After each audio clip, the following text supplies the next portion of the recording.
I apologize for this issue.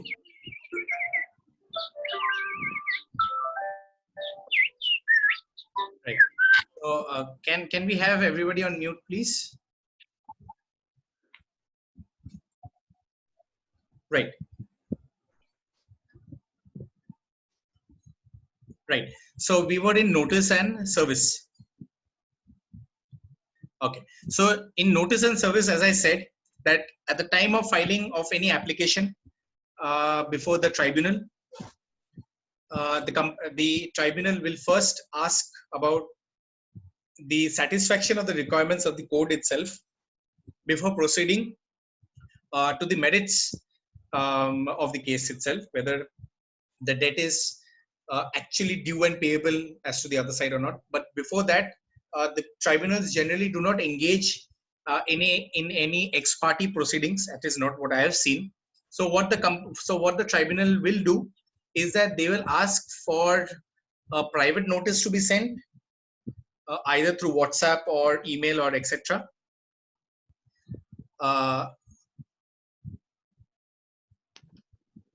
Sorry. So the tribunal will ask for a notice to be sent in the form of a letter, a general letter, which is to be sent to the other side, intimating them as to the next date of hearing, because they've already been served with a copy of the petition, right? Or the tribunal on its own volition will give a piece of paper. The tribunal on its own volition will give a piece of paper, which of course it's not a piece of paper. Sorry, it's an official piece of paper, which indicates as to the title of the case, etc. And it says that it is a court notice and it is an intimation to the other side to please appear before the court. It is an intimation to the other side, to the respondent, to please appear before the tribunal itself to answer the petition that has been filed against them. Now, this notice has to then be produced, has to be filed with the NCLT, the adjudicating authority, or the NCLAT, or anybody, any of the other forums which is there, by way of an affidavit, by way of a general affidavit, right? Saying that, so the affidavit can be, the deponent can be anybody, any office staff, etc. Right. So just a second. So okay. So I'm not looking at the chat. So anybody has any questions, I'll keep a room open for people to discuss. Right. So so this has to be filed in the form of an affidavit. And if on repeated occasions the respondent is not actually coming to the court itself, so then the tribunal or the judge will take a call as to proceeding in the matter ex parte. But it has to be, but be rest assured, it has to be fully convinced. So it has to be convinced by what? So you can take out the MCA snapshot. You can see the official addresses or the alternative addresses which are there. So even if they are not there, the last known address, the last known address of the respondent can be ascertained by the by the agreement that was engaged by you and him, if it is with a partnership, firm, entity, etc. Or by way of the invoices which were given, the latest invoices. So the invoices should bear their address, either their office address, anywhere. So it's any form of intimation, right? Notice and service.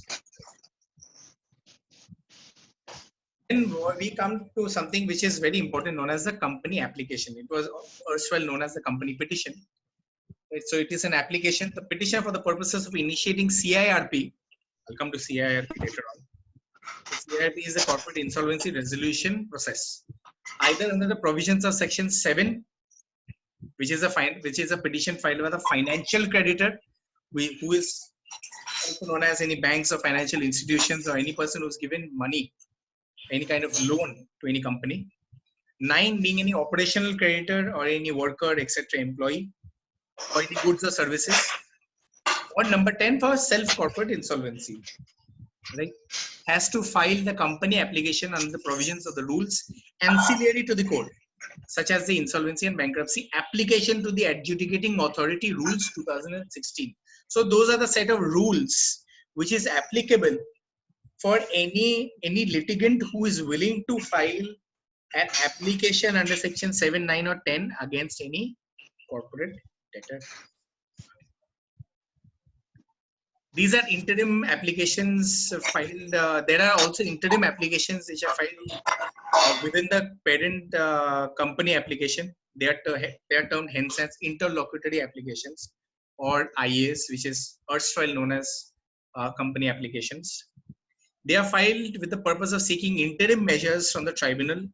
Some of the examples which I could think of from the top of my head: for the protection of assets, compel the appearance of the respondent, compel the production of documents, initiation of action against delinquent actions of the respondents, etc. Most recently, the headline of such applications have been altered so to name them as interlocutory applications instead of company applications, right? So in most cases, you find that you want to file an application where you want to take some strict actions against the erstwhile management of the corporate debtor. There are some applications where you want to compel, the production of certain documents such as balance sheets, or for that matter, any kind of internal company documents, which is very essential for the proper resolution or movement of the matter itself. For that matter, you don't need to file a parent company application. You need to file an application which will give you an interim protection, which I would say will suffice if you file an interlocutory application, right?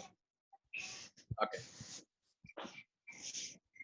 Then we have something known as replies and rejoinders. So now it's a situation where you filed a company, you've been approached by a client, you've given them the demand notice. Let's say given a situation, there has been no reply that has been filed by the person against whom the demand notice has been made. You go ahead to file a company application, you serve an advance copy to the other side, and you file the company application. It has come up for the first hearing, you've given them a court notice, and then the other side, that is the respondent, appears before the court and is represented by an advocate. First thing first, the advocate for the other side will say, I will need some time to file my reply. So the respondent and the opponent party is always given an opportunity to file an opposing document known as a reply in the form of an affidavit, or known as an affidavit in reply as only referred to. As against the said reply, the applicant will say, so the applicant will then say that the respondent has had the privilege of filing a reply by way of which they have introduced new facts, which has to be countered for the purpose of completion of pleadings. So please allow me, the applicant, the petitioner in the matter, to kindly counter the reply. So it's like a reply to a reply, which is known as a rejoinder. A rejoinder can only be filed also under the provisions of, there are a lot of judgments to that too. Rejoinder can only be filed with the leave of the court. So if you take leave of the tribunal, and if you can satisfy the tribunal by saying that they have introduced certain new documents, certain new facts, which needs to be countered for the effectiveness of resolving this dispute, so kindly allow me to file a rejoinder. So the tribunal will grant you time to file a rejoinder. Problem arises when the respondent intends to file a reply to your rejoinder, which is known as a cert rejoinder. Of course, there is a reply to the cert rejoinder too. There is known as a cert rejoinder. I've also seen a cert rejoinder, but in my experience, I've not seen a cert rejoinder. I've seen a cert rejoinder. We've seen that in various high-end cases where in that stage of rejoinder, the applicant chooses to introduce certain other documents which were maybe strategically not shown at the start of the proceedings itself, or they must have waited on a strategic point of view for the respondent to showcase their case by way of their reply, etc. So replies and rejoinders. Adjudicating authority, as I've said, the NCLT is also known as the adjudicating authority. In many cases, when I've appeared before the NCLAT, I've seen a lot of pleaders arguing before the court saying that the honorable tribunal. In many of the NCLAT judges actually refer the NCLT as the adjudicating authority. and they actually they educate the pleaders over there. We say to kindly refer them as the adjudicating authority. Right. Corporate debtor. Corporate debtor is a corporate person who owes a debt to any person and is in default. The CD, as we fondly refer to as in our petitions, the CD or the corporate debtor is unable or is not in a position to make the contractual or promised repayment, leading to an indefensible and documented default, against whom CIRP is therefore liable to be initiated. So this is my way of making myself understand what is a corporate debtor. There has to be an indefensible and documented default. Why I say and stress on this indefensible? Why? Because we have to understand the kind of jurisdiction that the NCLT observes and executes. There is no room for any extravagant argument in the form of arguing on any evidence. There is no place where you will have to cross-examine, re-examine, etc. when there is a matter which is placed before the confines of the code of the Companies Act, and especially before the adjudicating authority, NCLAT, etc. Because the NCLT exercises summary jurisdiction. Right? So there has to be an indefensible, more like akin to a summary suit. There cannot be any triable issues. The moment there is a triable issue, and I'll give you an example of a triable issue. I'm sorry. Okay. So I'll give you an example of a triable issue. Now let's say a very simple case where I have given the respondent certain goods, and then against that goods I have raised invoices, right? Now against those invoices, payment has to be made. The payment is not being made, and naturally I initiate per section 9, because section 9 is for against any operational debt, because I've given certain goods and I'm liable to get paid on the basis of the invoices. There are various judgments which says that the invoices itself constitutes aspects of a separate contract itself. So I take the invoices, I go to the NCLT and I say, this is the invoices, these are the goods, these are the lorry challans, this is the acknowledgement of debt. It's an indefensible, number one. He has received the goods. He has not given any response to anything which I have said over the last many days against my notice, against the receipt of goods. It is indefensible. You are exercising summary jurisdiction, and it is a documented default by way of my lorry challans, which proves that there is receipt of the goods, by way of the invoices, which proves that he is in default. Indefensible and documented. Triable issue when he comes up, when the respondent comes up and pops up to the court, maybe an email or maybe a letter which somehow I have failed to observe during the many numerous chains of correspondences which I have engaged with the respondent, and he says that in that email, in a 2-line email, he says that I have already portrayed my observation as to the goods. The goods are not up to the mark of what was wanted by me. Hence, there is a serious triable issue as to the authentication and validation of the raising of the invoices as against this, as against the material that was supplied. I did not ask for substandard materials to be supplied. I asked for good materials, against which I did say that there is a promise to pay only if you can give me good materials if you supply me with good materials. Serious triable issues. Now this is a very small aspect of a triable issue. Serious, why? Because when you are taking up such a case, it is serious to you. But this is in fact a very small triable issue, a very general triable issue, where in a case where there is goods or services being exchanged, especially goods being exchanged, the most general and natural defense is to take the defense that these are substandard products, or it is not being given in a timely manner, in a timely fashion, right? So in case of tribal issue, the court will say, this does not come within my jurisdiction. I am dismissing this. You please go before the appropriate forum. Appropriate forum means what? If you lose a case over here, me in my wisdom, you can't go before the the summary suits, the jurisdiction, they order 37 suits, because over there, if I was the judge, I would be prejudiced, saying that, okay, a similar forum exercising summary jurisdiction has already dismissed this. I do not know how much I can do, right? So the only option is to go before a normal general, filing a general long cause suit. Creditor. Creditor is any person to whom a debt is owed. The goods or services rendered must be expressed, documented in all practicality. IRP, along with RP. IRP is interim resolution professional. True to its word, it is an interim position unless and until it is ratified by a subsequent event or an act. A resolution professional is the true person. Hello. Rajdeep, can I interrupt you for a second? Yes, sir. You see, as far as the aspect related to the dispute you mentioned, now if that email, right,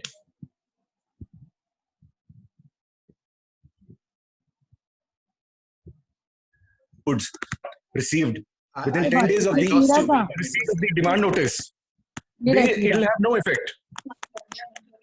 It will have effect. So you're saying that once a demand notice is sent and there is a reply to the demand notice, it is not as if there is no effect to it. There is some cause of action for the respondent to at least come up to the court and speak.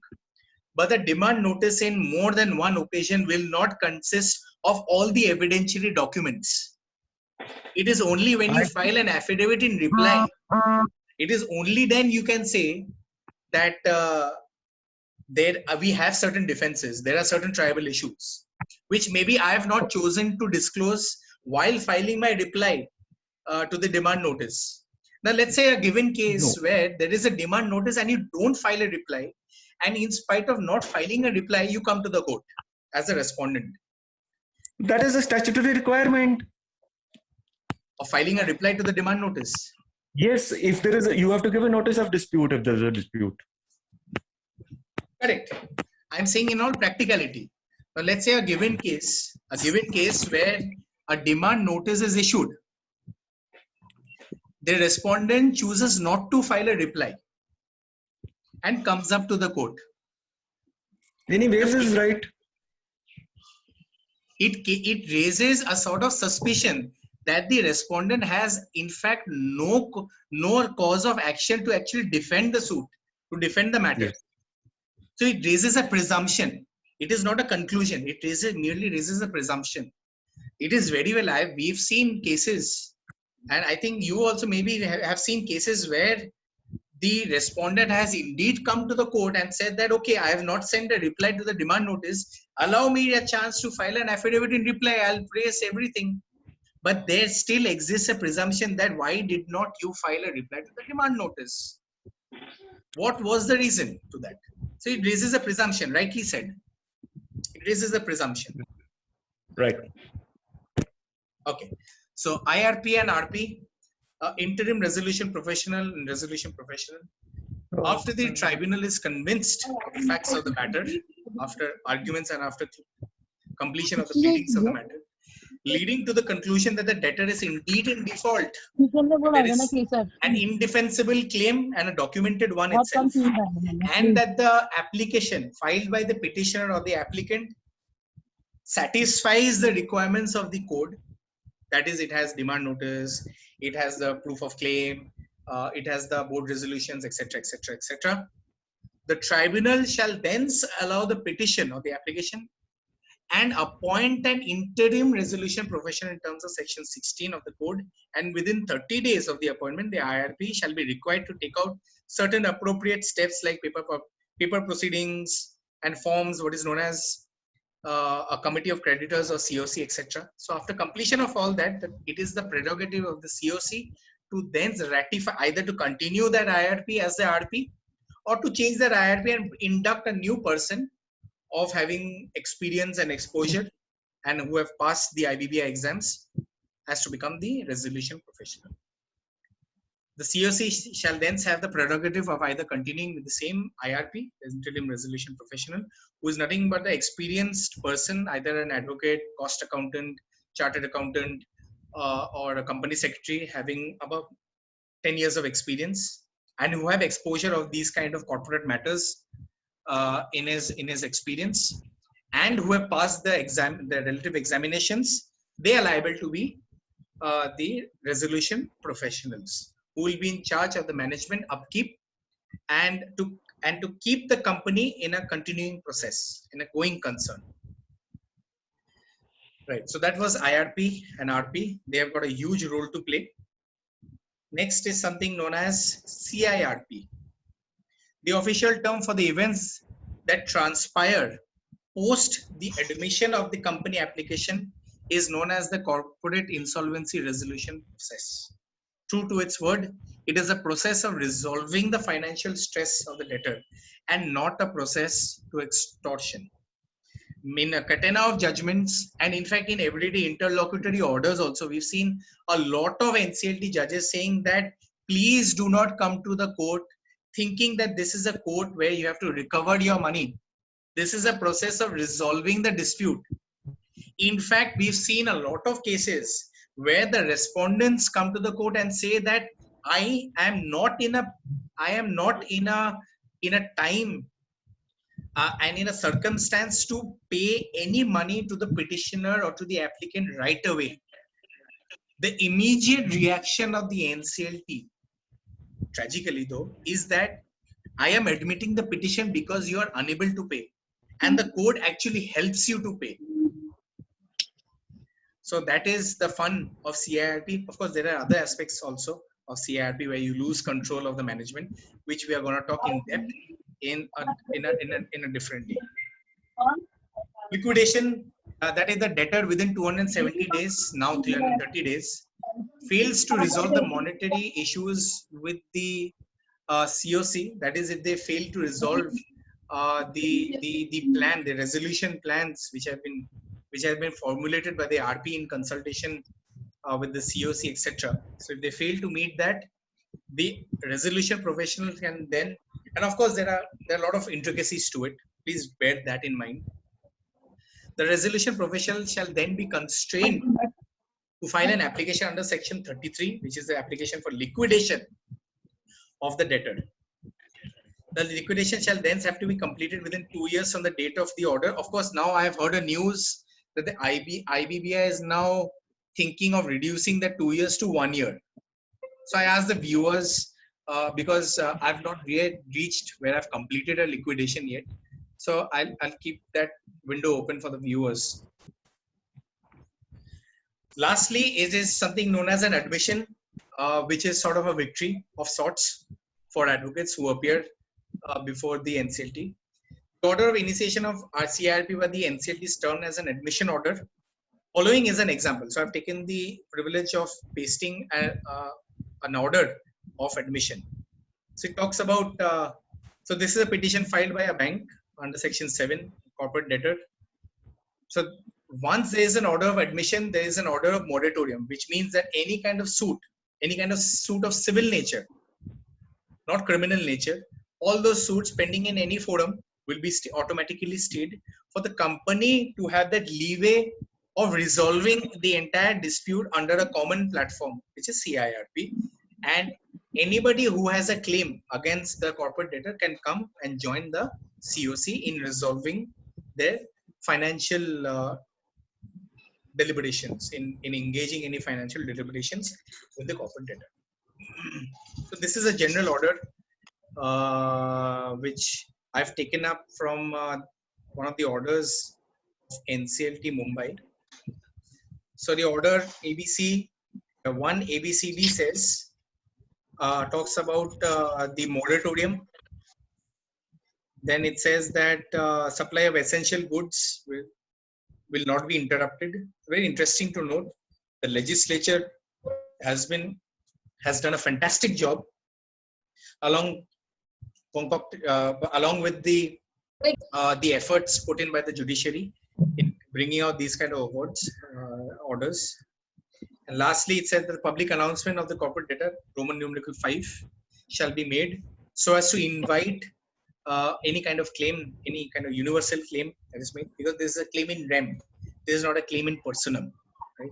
So it's a claim against the entire world. So anybody who has a claim against that, anybody from anywhere who has a claim against that corporate debtor can come in and join the proceedings. Lastly, for IRPs, so the bench appoints a registered insolvency professional along with the registration number to this thing. Also very important to know, changing times. We're in a time where we are conducting webinars. So the legislature and the judiciary in their wisdom had already inducted portions of the IT Act and had the knowledge within themselves that technology has to be somewhere inside the sort of orders that are being passed. So that's why they say that communication can also be done through email or WhatsApp. The most noted case or episode of cases was the one that went on before Justice Gautam Patel of the Bombay High Court, where I think it was a petition where there was an urgent need for the other side to be involved in the proceedings. Hence, Justice Patel, in his wisdom, thought it best that a notice be sent through WhatsApp. And if there is a blue tick to the WhatsApp, that blue tick shall be deemed to denote that that knowledge of the direction sent through WhatsApp is now within the knowledge of the person sent to. Of course, it has then received a lot of criticisms after that, because blue tick, you will not ascertain whether that blue tick was actually seen by the person who's owning that phone, etc. But intricacies aside, this is a general order passed by the adjudicating authority, email or WhatsApp. We come to our last part, very short part. I have not encompassed, as I've said, not all the timelines, very basic timelines. It started by saying that 14 days time is required to admit the company application. Section 12 says completion of CIRP must be within 180 days, additional time of 90 days. Now, of course, there is another 90 days which is added upon. We've seen a lot of cases where even 330, within span of 330 days too, CIRP is not being completed, even knowing the fact that there are various apologies, just a second.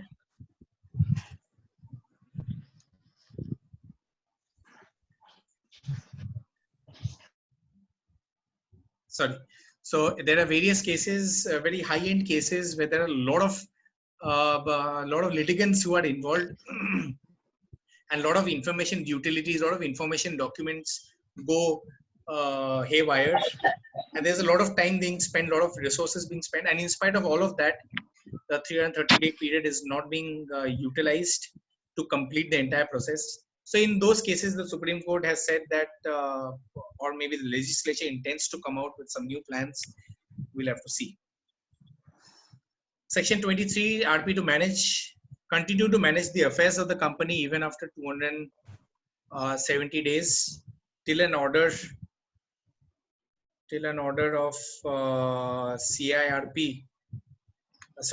Till an order on the approval of the resolution plan is not made out. So in most of the cases, we've seen that orders are being there are various orders pending before the adjudicating authorities because of time constraints, because of heavy boards, because of lengthy arguments made in other heavy matters, because of the paucity of time, or because of reasons beyond the control of the NCLT members. And there are various orders that are pending. So in those cases, the NCLT and the adjudicating authority members have been very kind enough to grant time, but provided you take the advocates and the NCLT practitioners bears in mind to do everything in their capacity to lay down their every effort as per the provisions of the code and beyond, for the protection, for satisfying the adjudicating authority that every step has indeed been taken, right? And there is no laid back attitude with respect to adhering to any direction of the code. Right. So, so this is the practical aspect in a nutshell, and this has been done only through my few years of experience of practicing in various forums, and of course practicing in the insolvency code since 2016. So I leave the floor open now for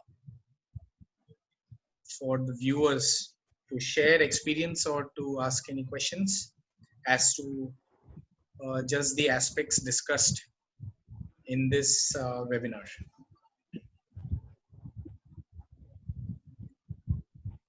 So if there is any questions, you all are free to ask.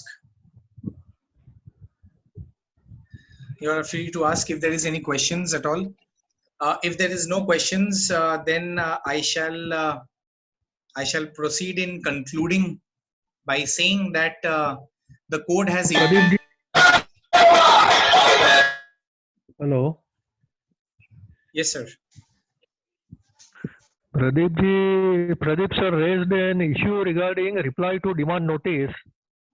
Yeah. So what I want to add is that even if this reply to demand notice is not given, it is deemed to have accepted that default is accepted. And so that even is, if after receipt of demand notice, if the respondent raises an issue regarding any disputes, so it has no locus standi. That is what I want to say. If there is no dispute before issue of demand notice, it has no meaning. That is what I wanted to say. If there is no dispute before issue of demand notice, so the default is deemed to have been accepted. Again, to have been accepted means again you are Rajdeep, an element Rajdeep, of assumption. Rajdeep, I just want to intervene. You see, what Jaideep is talking about is the dispute should be a pre-existing dispute and not a dispute which has. That is what Jaideep is trying to say. Yeah, dispute after issue of demand notice. Correct. All I'm saying is that, again, we are not going into any merits, pre-existing or not. So that is again on merits. Case to case, we'll have to analyze certain cases. What is pre-existing? What can be deemed to be pre-existing? I have also had the benefit of reading a judgment on an entirely different issue altogether, where the NCLT Mumbai Court Group number 1 in a 2-line observation said that a dispute can also be ascertained by the language spoken in a mail correspondence. Right. So dispute or not, so that is a matter of merits. That is an entire different ballgame altogether. What I want to say today is that on the aspect of a service reply, notice and service, right? So in a case where you actually filed a demand notice, sorry. In a case where you've actually served a demand notice, and in a given scenario where I'll tell my own experience. So my client has been received with a demand notice, and we really did not have anything to reply. So we chose to remain silent. We went to the court because we were served with an intimation as to the next date of the matter. So we went to the court, and we very candidly we said that, okay, we've received the demand notice, be that as it may, you kindly give me an opportunity to file my affidavit in reply, and my affidavit in reply I'll satisfy the court, pre-existing or not. Give me an opportunity to present my case, otherwise audio alteram partem. So this is a practical aspect altogether. Pre-existing, disputable issue, triable issues, those are matter of merits. So that we'll have to analyze, we'll have to cut through a lot of cases to understand on the merits of it. But I'm saying all the practicality of it, this is what you can do, and this is what is happening in the NCLTs. which is why there's a lot of time being wasted on all of these aspects also. So in fact, now what is happening is that the NCLT, the adjudicating authority members are now being imparted the experience of ascertaining through the arguments itself whether there actually exists any room for giving any documented evidence of any pre-existing dispute, so as to giving them an opportunity of filing an affidavit in reply. So I've seen many cases where courtroom number 4, etc., courtroom number 3, even courtroom number 1 of the Mumbai NCLT are actually not giving any opportunity to file a reply, or maybe giving an only opportunity to file a 2-page or a 3-page reply within 48 hours.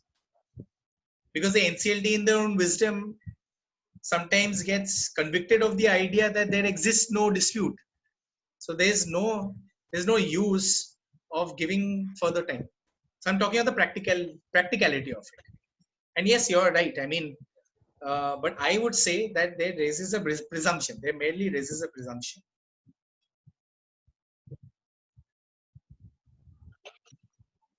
In fact, I've also seen that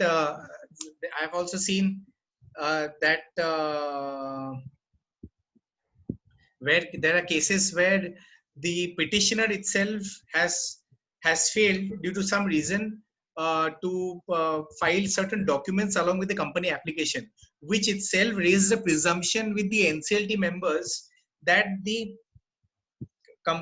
applicant itself is hiding certain facts, and eventually going against the company, going against the petitioner or the applicant itself. So these are the practical. Yeah. Hello, Rajdeep. Actually, there are 3 or 4 issues which are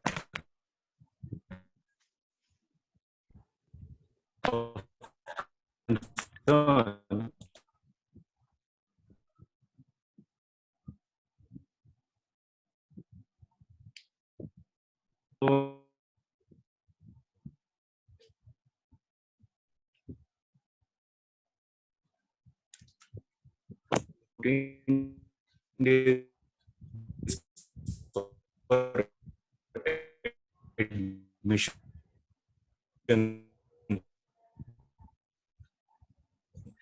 I'm sorry, there are some network issues. I think are you hearing me? Are you hearing me? Yes, sir. Yeah. And one is this timeline, 14 days, it is never adhered to. And I mean, sometimes it takes 6 months, 8 months, or even a year to get the petition admitted. Absolutely. And can we do something about it? I mean, what can be done about it?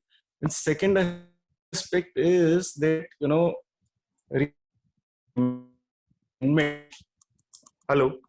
recently amendment,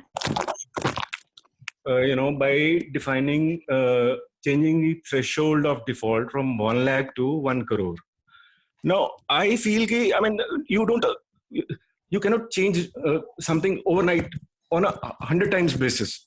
Sir, it could have been made 5 lakhs. It could have an application with the Supreme Court. Yeah, because it could have been 5 lakhs, 10 lakhs, 20 lakhs, 25 lakhs. And rather than helping MSMEs, this is a counterproductive measure, because those people, SMEs are the persons who are really affected. I mean, who have to recover money from large corporates, and not the other way around. Right. So I mean, that is a separate topic altogether. We shall definitely do that. In fact, I'm doing a few things on that. I've connected with a couple of advocate and records from the Supreme Court, and we'll try to figure that out. Meanwhile, we just have 1 minute left for this. With due respect, we'll conclude this over here. We'll take this to the corporate legal group. Thank you so much for the members who've come back once again. Thank you, Rajdeep. Thank you so much for the practical aspects, students. Thank you, so Rajdeep. Thank you, Rajdeep. It was a very informative presentation.